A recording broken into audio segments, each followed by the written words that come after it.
Why? I need a change of scene, sir. Look, I realise you lads have had a frustrating year, but this is the wrong response, Ron. John Solway has told me personally he doesn't want you to leave the Dirty Squad. And he also tells me he feels you're on the verge of a breakthrough. So why?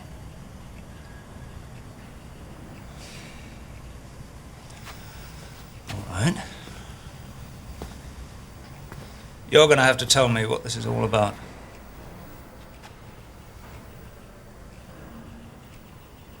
The reasons are purely personal, sir.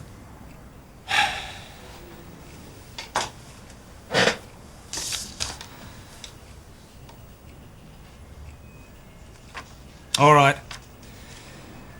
But it'll go on your file. Thank you, sir.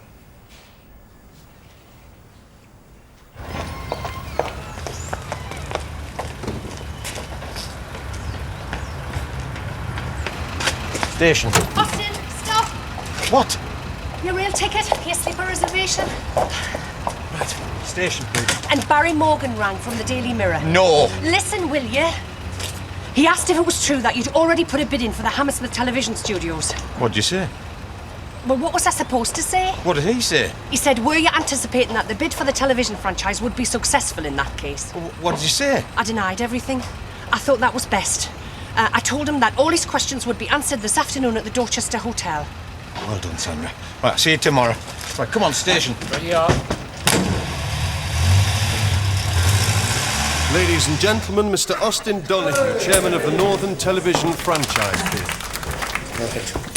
Thank you. And not a newspaper proprietor in sight. What, no merchant bankers? Heresy.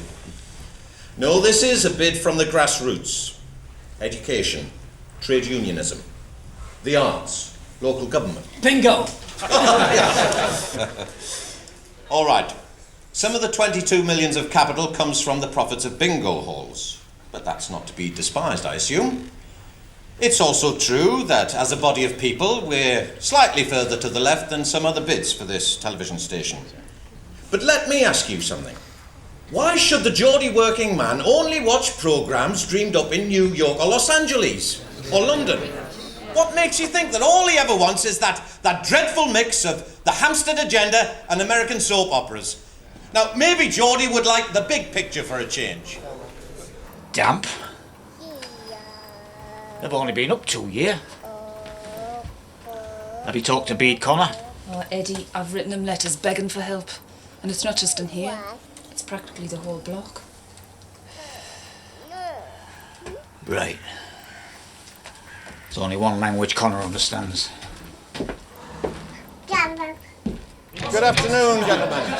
Yes, a little more patience, please. I'll be with you any minute. Thank you. Now, the following is for public consumption. Together with 4 other members of the Northern Television Consortium, I attended exhaustive interviews with the Independent Broadcasting Commission in Knightsbridge this morning. They gave us a good hearing. They were obviously impressed with our outfit. And we will know the outcome in due course. We're in with a chance, okay? I can't say much else but this. Gentlemen, a toast to the future.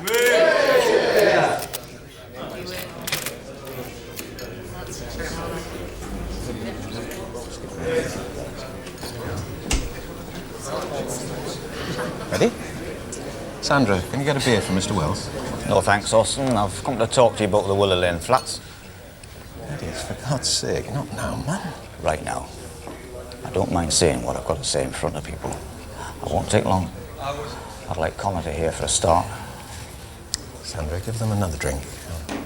Keep them happy. Ask Connor to join us. Eddie.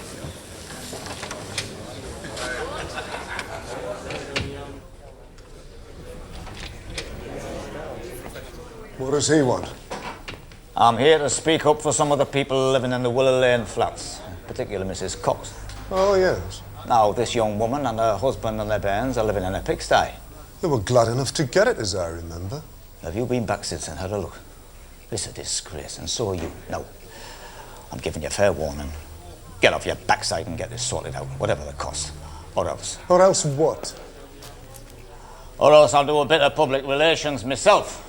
I'll go to the papers, and we'll have a few pictures of the mould and a few interviews with the residents who are not very impressed with you. Or you, Austin. Aye, maybe we'll have a few questions about how them flats ever got built in the first place. Harrow and shite, you little bastard. Sid! Are you both clear about that? Yes, I think so. Good.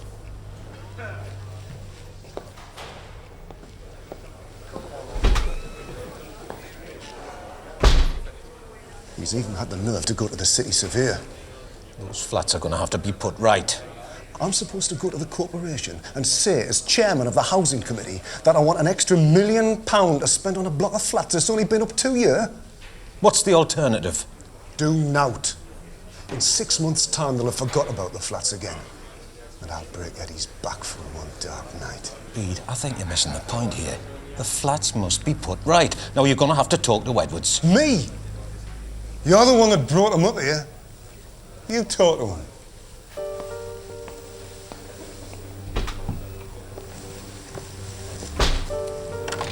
Now, son. The Edwards files, please. All right, be with you in a minute.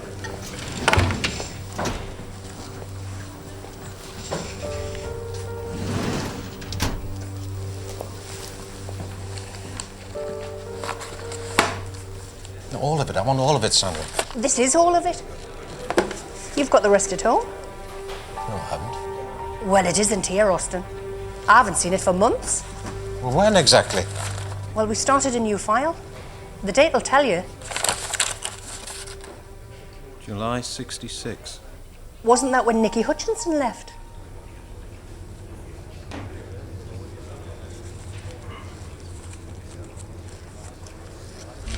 Hi.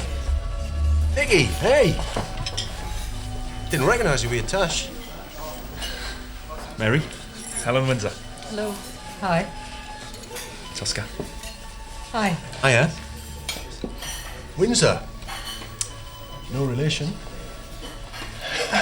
No. How do you like Newcastle, Helen? Well, it has its compensations. Have you had the gamberoni? No. Gamberoni. Oh, yeah, they're prawns. Yes, I wonder what they were like. Well, they're little pink things with boggle eyes.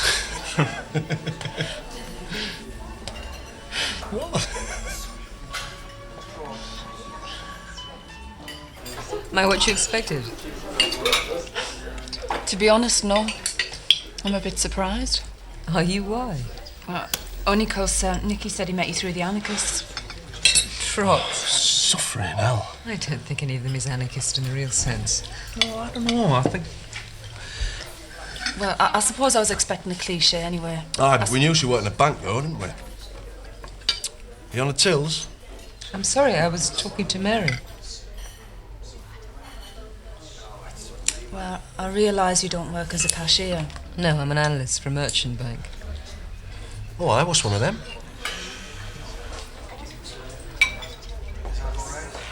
She's on secondment from London, helping us set up a programme. London, why?